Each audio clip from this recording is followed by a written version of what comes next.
ενώσεις, με αποτέλεσμα μετά να ρίχνουμε το υλικό, να γίνεται το γέμισμα και να στρώνει το δέρμα.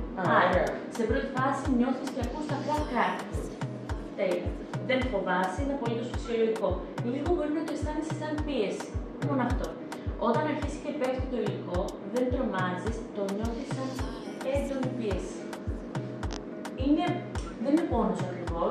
Είναι σαν έντονη πίεση. Κάνεις λίγο υπομονή, στην πρώτη λίγο μπορεί να μου ξεκινήσει, μετά τίποτα αυτό το συνειδητοποιήσεις. Είναι πάρα πολύ εύκολο. Και πού γίνεται η εφαρμογή, αποκρίνει ο γιατρός? Η εφαρμογή μπορεί να γίνει σε όλο το πρόσωπο. Εμείς προτιμούμε σε πρώτο στάδιο να το κάνουμε στο βάρο του προσώπου, εδώ στα ζυγωματικά, εδώ στις νεπαραγγείες. Μπορεί να το φτιάξουμε και στα χείλη επίσης.